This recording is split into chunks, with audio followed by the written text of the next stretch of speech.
When my sister passed away, she left me everything. Not even a week had gone by before I found myself sitting in a downtown office, surrounded by legal folders and leather chairs, pretending I was ready for this. My house still smelled like her shampoo. Her teacup was still in the sink.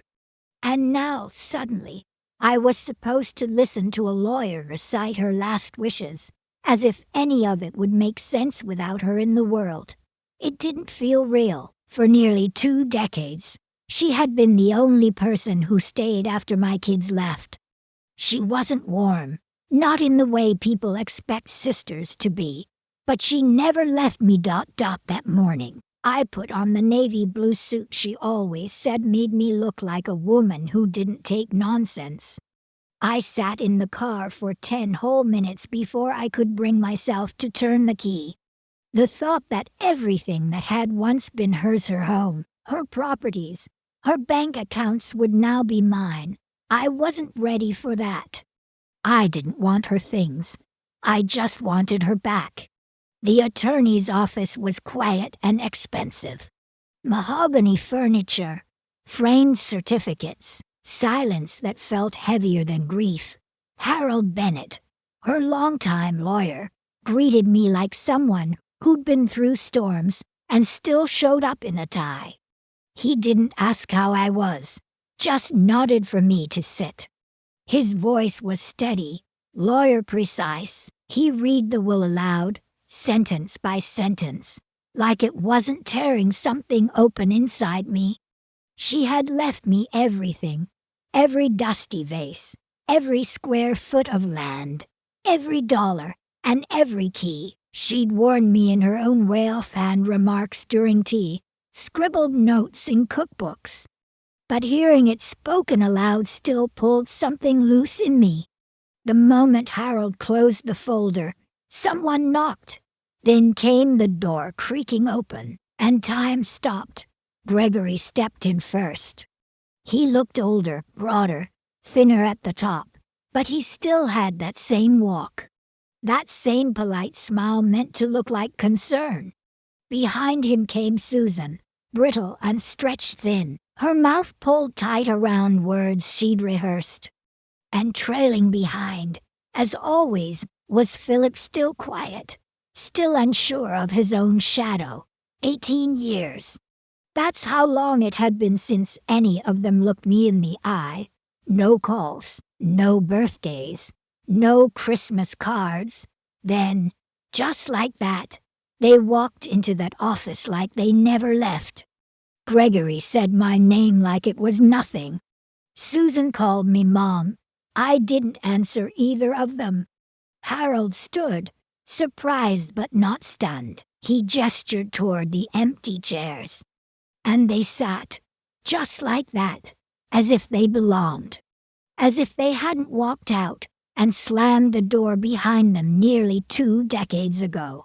Susan reached across the table to take my hand. I pulled mine back. I didn't even think about it.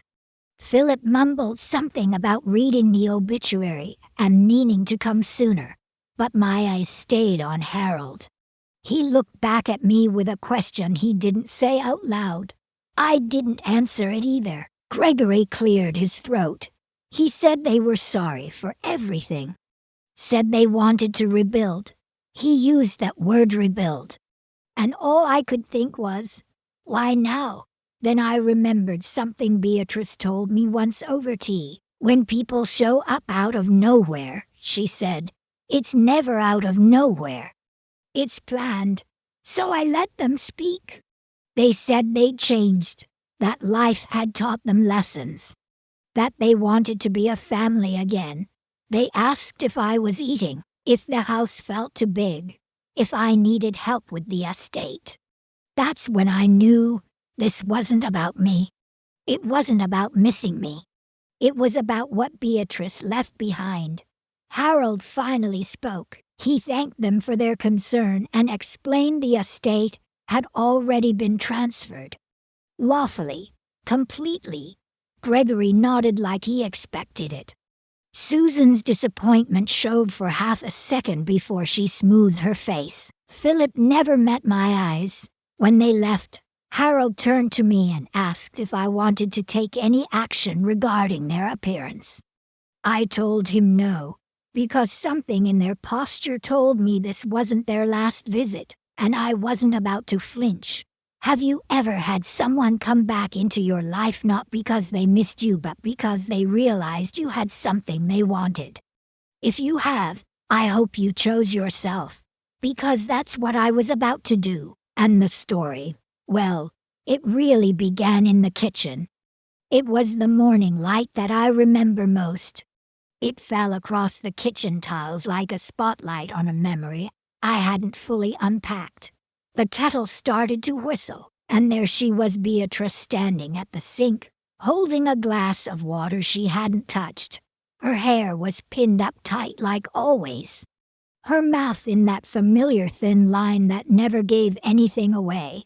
She didn't look at me when she said it. She just stared straight ahead and said, "You're staying here now. I've already changed the locks." That was 18 years ago. Back then, I was still shaking. Still raw from the night Gregory told me to pack a bag. Still replaying the way Susan tossed a blanket on the floor like she was doing me a favor. Still haunted by the silence from Philip, who wouldn't even say goodbye. I didn't cry. I didn't yell.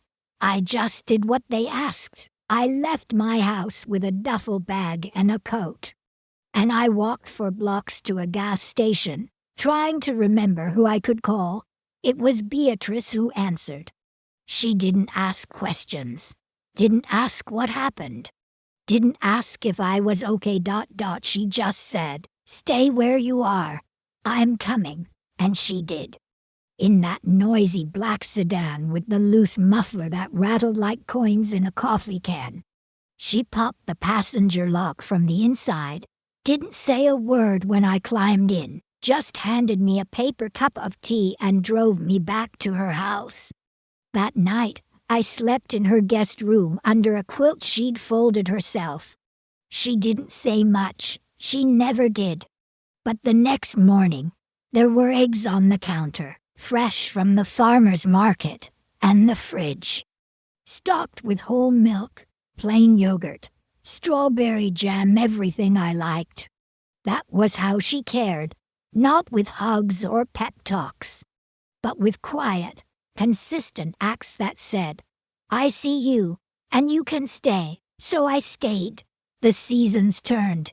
1 year, then another. She never asked when I was leaving, never treated me like a guest. Eventually, she moved my things from the guest room to the west bedroom, gave me a key of my own. We fell into rhythm, grocery lists scribbled in cursive, morning walks before the heat settled in, the news at 6 and tea at 9. She'd leave me notes sometimes, always on yellow paper, always signed with a little drawing of a bee.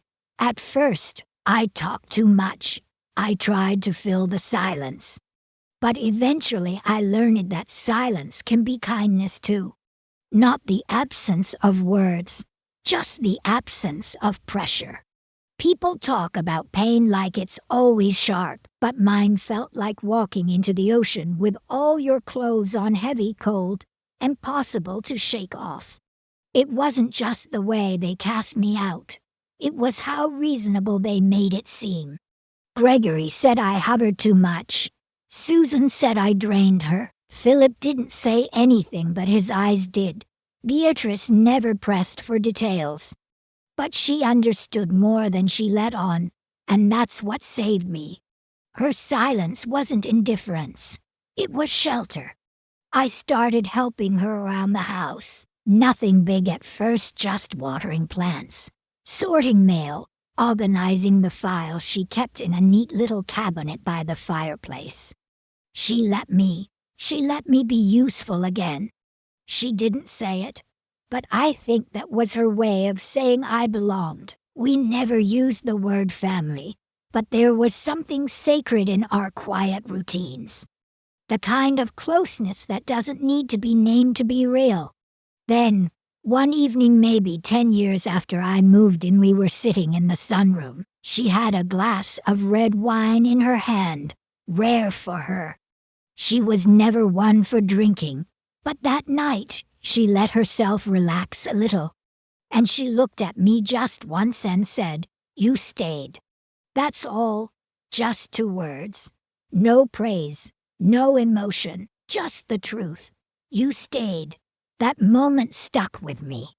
And now, all these years later, sitting alone in her kitchen, with the smell of sandalwood still lingering in the air, I thought about those words again. My children had come back after nearly 2 decades. But they didn't come for me. They came for what Beatrice left behind. And maybe what scared them most was realizing I had survived without them. I had built a life, a quiet, steady, solid life, one they hadn't been part of, one I had never asked their permission to build. There was a time I would have welcomed them back. I used to imagine it. I would lie in bed and picture birthdays and holidays and phone calls.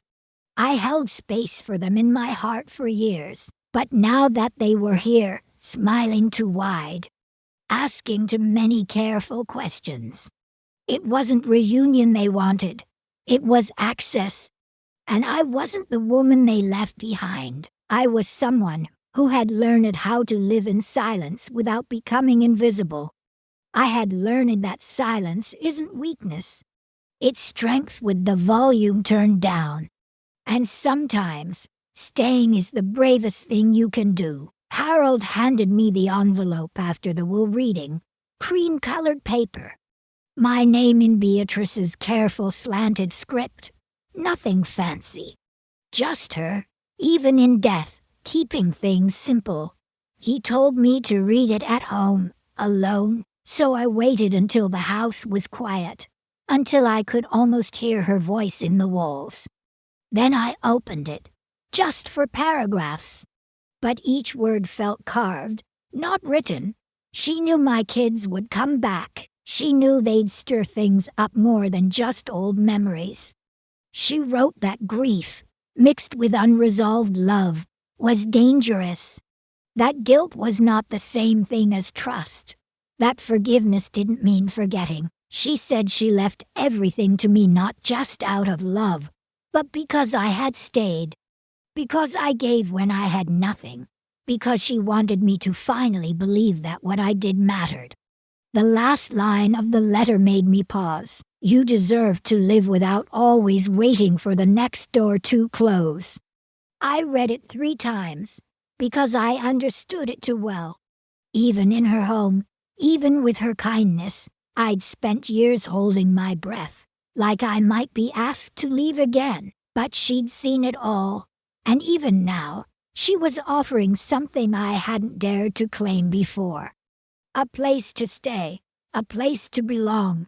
I folded the letter with care and slid it into the top drawer of the desk in the study. Then I opened the folder Harold had given me: bank statements, property deeds, insurance documents. It was all mine now. I turned the pages like they belonged to someone else, because in my mind, I was still the woman who once stood in a gas station at midnight with nowhere to go. Not someone who now owns 6 buildings and a stretch of land people used to fight over. Beatrice had left no loose ends. Every page was marked, color-coded, annotated with tabs and notes. And then, tucked in the very back, I found another envelope. No name, no address, just a sticky note on top in her handwriting. Open only if they come back. It wasn't sealed, so I opened it, and I read every word slowly. She had written it 2 years earlier. Before the cancer, before she even told me she was sick. Because she knew, she saw it coming. She always did. She said if word of her death reached my children, they might try to return, and she wanted me to be ready. She detailed the protections she'd put in place. The ownership transfers that couldn't be undone. The clauses that made me sole trustee of her charitable accounts. But it wasn't the legal stuff that hit me hardest. It was her voice, clear, direct, unsentimental. She wrote that people who abandon a parent rarely return for love. That regret grows louder when money's on the table, and that I shouldn't confuse tears with truth unless their actions proved otherwise. It didn't make the ache go away, but it helped steady me. I put both letters back in the folder, slid the folder into the locked cabinet near the fireplace. Then I made tea, sat in her favorite chair, listened to the ticking clock, and for the first time since she passed, I let myself breathe. The next morning, I walked the property.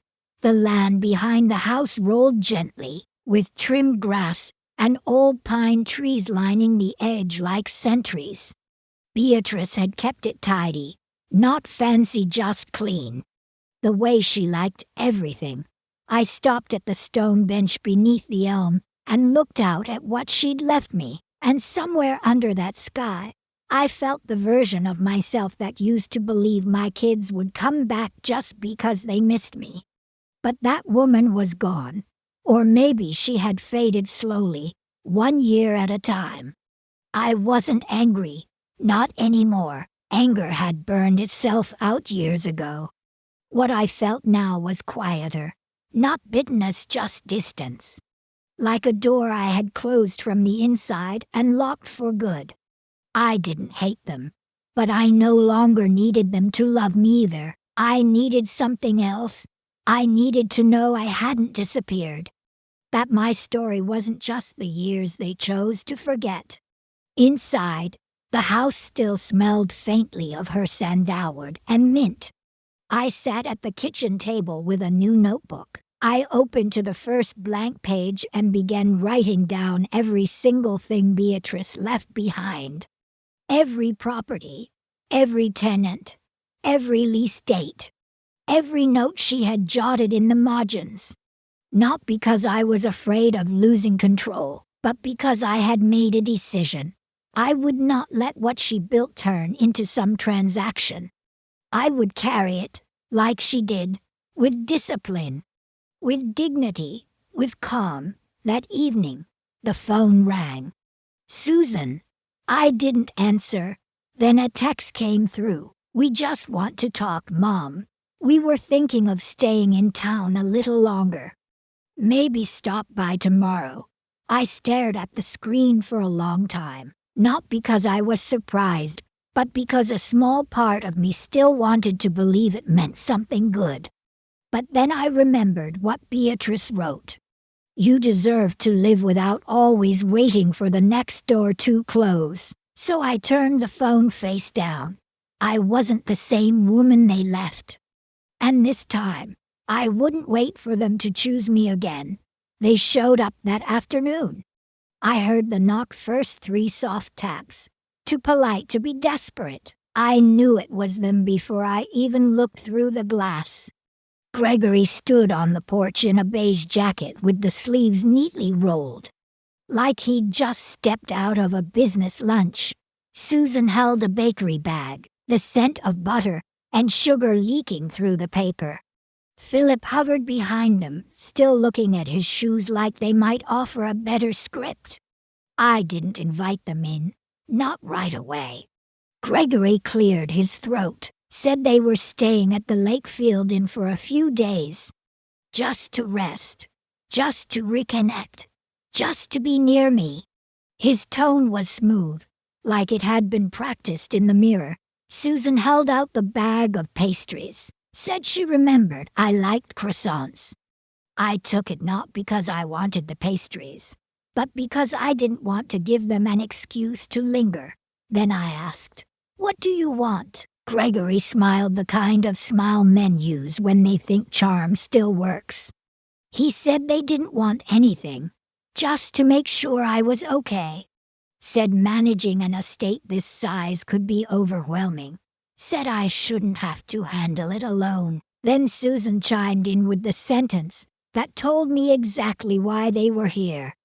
Mom, we're not here to fight you. We're here to protect what belongs to all of us. I didn't respond. Instead, I opened the door a little wider, told them they could sit for 20 minutes, no more. Inside, they walked slowly, eyes grazing the furniture like they were searching for childhood ghosts. Ghosts that never lived here. I had tea ready, but I didn't offer it. They sat carefully, perched on the edge of the couch, back stiff. Gregory leaned forward like a man giving a TED Talk. He said they had spoken with someone, a friend of a friend, an estate lawyer. He said there might be options, adjustments. If I needed help, they'd be happy to assist. Susan added that Beatrice had been their aunt, too. That they had loved her even if they didn't always show it. That she wouldn't have wanted division in the family. I sat across from them in Beatrice's chair, the one with the polished wooden arms and faded blue cushions. I let them talk. Let their words fill the room like air pumped into a balloon. When Gregory paused, waiting for me to respond, I asked one question. Why now? He blinked, said he didn't follow. So I repeated it slowly this time. Why now? After 18 years, he said they had been young. That grief had clouded their judgment. That they had grown, changed. Learned hard lessons. That they missed me. I looked him in the eye and asked, what was the last book I read? He couldn't answer. I turned to Susan. What's my favorite meal? She said pot roast. Not even close. Then I looked at Philip. Can you look me in the eye? He tried. He couldn't. She had seen the playbook long before the game began. And now, so had I. There were no more illusions. I wasn't the mother they remembered. Or maybe I never had been. Maybe they remembered someone who shrank to fit inside their expectations. But that woman didn't live here anymore. This house, this name, this legacy, they now belonged to someone who had learned how to survive without apology. Gregory would try again. I could feel it. Susan might send another letter. Philip might come back with softer words. But it wouldn't matter. The door had opened. I had looked them in the eye, and I had closed it again. Not with anger, with clarity. And that kind of peace, once you earn it, you don't give it back. The next morning, I woke up to see Gregory's car parked across the street. But he wasn't alone. A tall man in a blazer stood beside him, pacing and pointing toward the house like they were sketching a battle plan. I didn't open the blinds. I made my coffee the way Beatrice did, slow and exact. I sat at the kitchen table and flipped through the trust documents again. The clauses, the protection still solid. My hands didn't shake. But there was a coldness in my chest that wasn't fear. It was recognition. By noon, the car was gone. I thought maybe that was the end of it until the phone rang. It was Harold. He said he'd just gotten a call from a junior associate at a local firm. Apparently, Gregory had begun asking quiet questions about contesting trusts, about elder coercion, fishing, nothing official yet. Just testing the waters. Harold asked if I was all right. I told him yes. Then I asked him for a favor. Did he still have the personal letters Beatrice had written when she updated the estate? The ones not included in the formal file. He said he'd check. 30 minutes later, he texted me he'd found them. Said his assistant would drop them off that afternoon. I watched the mail slot like a child waiting for a miracle. When the envelope came, I opened it with a butter knife from the drawer. Inside were photocopies of 2 handwritten notes. One to Harold, the other to someone named Elaine Turner. That name tugged at something buried deep in my memory. Elaine Turner, a professor. She taught Gregory in college back when he still pretended to be someone worth believing in. I remembered her visiting our house once years ago. She brought a paper covered in red marks and gently explained that Gregory had lied about being accepted into some honors program. She looked me in the eye and said, "Your son is smart, but he's strategic. Keep an eye on that." I'd been offended then. Now, I understood exactly what she meant. I called Harold again, asked if she still lived in Houston. He said he'd find out. 30 minutes later, I had an address, 10 blocks from my house. That afternoon, I walked. The air was dry and the sidewalk cracked from sun and roots.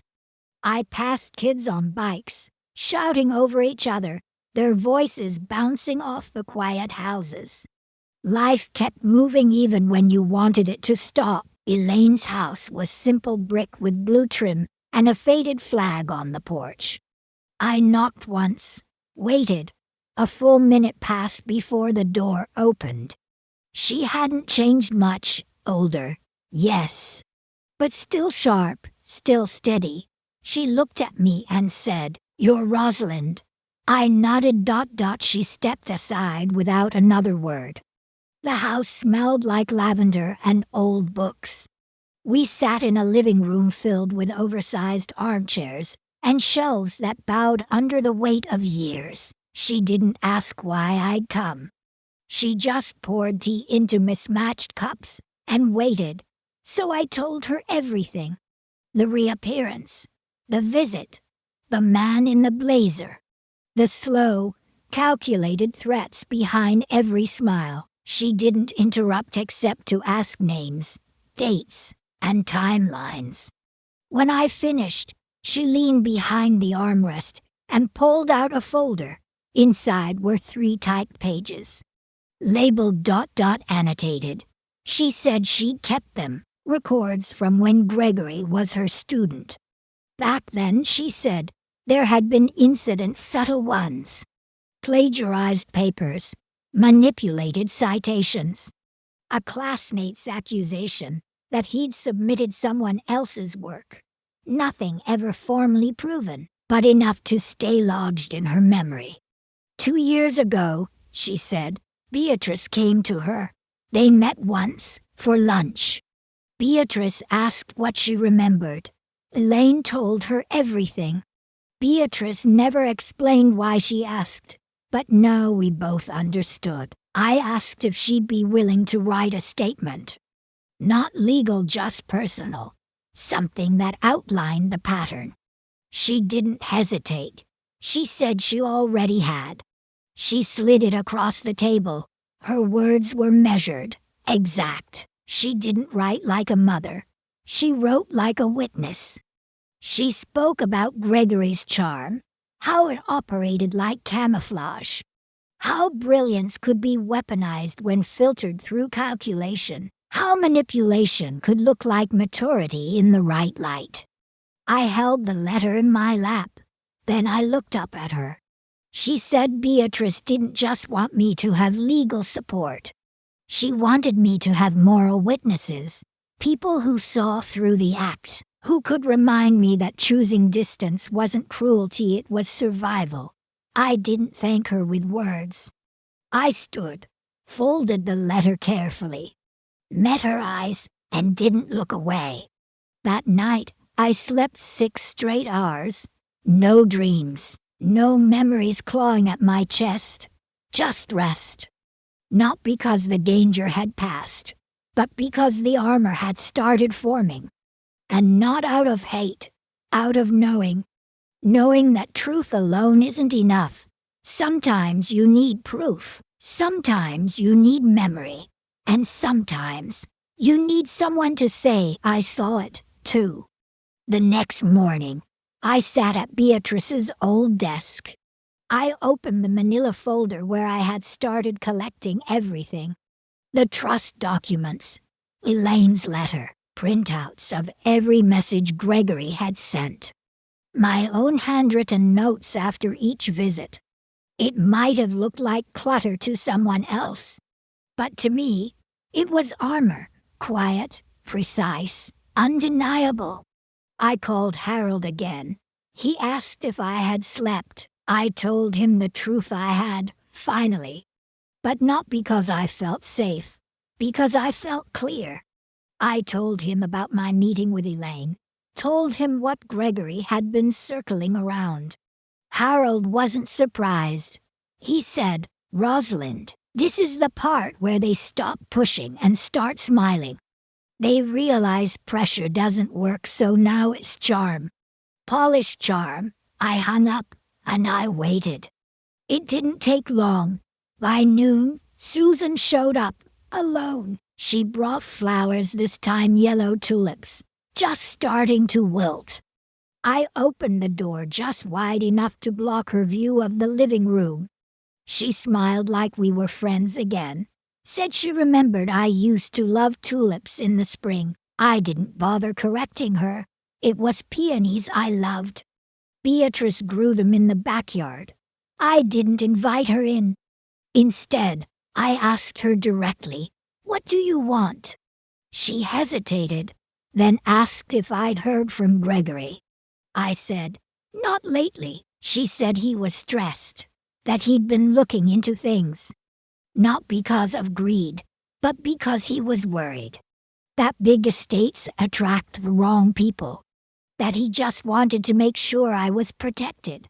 That we were protected. She emphasized that word, we. I told her everything was fine. That Beatrice had prepared everything. That there was nothing to worry about. She shifted like she was gearing up for a speech. Then she said something I'll never forget. "I know you think we're only back because of the inheritance. But maybe we're back because we regret what we did. Maybe we've changed." I looked her in the eye, and I asked, "Do you remember the street I moved to after Beatrice took me in?" She blinked. Her mouth opened, then closed. I said, "Willow Glen Road. I lived there for 3 years. Beatrice mailed you my address. All 3 letters came back unopened." She didn't reply. I said, "I don't believe people change just because there's money on the table." Then I added, "Regret doesn't knock on your door with flowers." I thanked her for the tulips, and I closed the door, gently. That evening, Gregory called. I let it ring, then again. Then Philip left a voicemail. He said he didn't want to talk about the estate. He wanted to talk about the past, about healing. His voice shook a little like he'd rehearsed several versions and finally picked the softest one. I didn't call him back. Instead, I baked a batch of lemon cookies and took them to Mlelan. She was the director of the local women's nonprofit, the one Beatrice had supported for years. We'd met at fundraisers, smiled politely across tables, but we'd never really talked. She welcomed me into her office, a warm room filled with books and photos of women who had found safety there. I handed her the cookies and sat down, and for the first time in a long while, I told someone everything, not just the recent chaos, but the long silence that came before it. The emptiness I had packed away into routines. She listened without pity, just quiet, steady attention. When I finished, she poured tea and said softly, "Sometimes the absence of harm isn't the same as love." I nodded. She told me she'd heard about Beatrice's passing, that the women at the shelter cried when they found out, that they had lit candles and left handwritten notes in the hallway. I hadn't known that. Then she asked what I wanted to do. Not legally, emotionally, and I told her the truth. I don't know yet. But I was starting to understand something important. That forgiveness and access aren't the same thing. I could forgive them someday. Maybe. but I didn't owe them entry. Lalan nodded and said something I've held on to ever since. You can love someone and still lock your door. We sat in silence after that before I left. She handed me a photo. It was Beatrice, standing on the shelter's porch, surrounded by women. She wasn't smiling for herself. She was smiling for them. That night, I framed it. I placed it next to the guest room door, the one I now keep locked. Because love can be quiet, but so can boundaries. And to people who've never known the difference, they often sound the same. The next week passed without incident. No phone calls, no knocks, no surprise visits. It should have felt peaceful. Instead, it felt like a pause before a second storm. On Thursday, I got a letter in the mail. Thick envelope. My name printed in formal serif font. Inside was a petition, filed by Gregory. He was contesting the trust, claiming undue influence, claiming Beatrice hadn't been of sound mind, claiming I had taken advantage of her. The words blurred for a moment, then sharpened. They had found the one path left, and they were going to test it. Hard. Harold called me that evening. His voice was calm, measured. He said it wouldn't be easy, but it was defendable. Beatrice's records were impeccable. Her letters, her files, her notes all pointed to clarity, intention, preparation. He said, "They're not coming for the house, Rosalind. They're coming for your steadiness. Don't let them shake it." I didn't sleep that night. I just sat on the porch, listening to the crickets and the wind brushing through the pines. I thought about what it meant to be tested when you had already survived so much. By dawn, I had made a decision. I wasn't going to hide behind lawyers. I would show up, stand in the same room as them, let them see that the woman they'd cast out was still standing. Not bitter, not broken, just no longer bendable. The court date was set 2 weeks out. During that time, I prepared. I gathered every letter, every witness statement, every file. Elaine agreed to appear in person. Lalan wrote a statement about Beatrice's mental clarity and commitment to her charitable work. Harold drafted responses. He said it would likely settle before it reached a judge, but I told him I wanted the judge to see me anyway. I didn't want to disappear into signatures and affidavits. I wanted to be there, in full. On the day of the hearing, I wore Beatrice's navy blazer, the one she had tailored during her final year. It fit me perfectly. Not just in size, but in weight, in intention.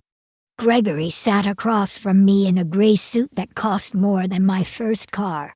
He smiled, as if this were just a misunderstanding. Susan wouldn't meet my eyes. Philip didn't show. The judge asked for opening remarks. Their attorney spoke of confusion, grief, isolation. He painted me as someone who had gradually assumed influence over a vulnerable woman. I didn't flinch, because the truth doesn't blink. Harold stood and laid out everything. The trust timeline, the health records, the third-party witnesses. He read Beatrice's handwritten clause aloud, the one that said, "This decision is made with clear eyes and full memory. Rosalind stayed when no one else did." That is not manipulation. That is proof. There was silence after that not courtroom silence. Human silence. Even Gregory sat still. The judge didn't speak for a full minute. She just looked down at the paper in front of her, then back up at me. Her voice, when it came, was quiet but final. She said the court found no grounds to proceed with the contest. She called the trust deliberate, thorough, and unequivocal. And then she added, What's clear is not just the legality, but the loyalty. Gregory's lawyer asked if they could approach. The judge declined. She looked at Gregory and said, "This isn't just a loss in court. This is a message. You were too late." I didn't cry. Not in that room. Not when I walked out into the sun. Not when Harold patted my arm and said, "Well done." But that night, when I was alone again in Beatrice's house, I sat in her chair and let the tears come. Not for them, not for the fight, but for the version of me who had once stood outside a gas station with no place to go. For the woman who had spent years wondering if she had done something wrong. And for the moment she finally stopped waiting for an apology that was never going to come. The next morning, I made tea. I folded laundry. I clipped roses from the side garden. And when the doorbell rang, I didn't flinch. It was a delivery. From the shelter, a framed photo, Beatrice, me, and a dozen women whose names I still didn't know. Someone had written in black marker at the bottom. She stayed, and so did you. I hung it in the hallway, right beside the front door. Because sometimes, the greatest legacy isn't what you leave behind. It's what you protect, what you refuse to let be taken from you. Not out of anger, not out of revenge, but because you know your worth, and because this time you stayed.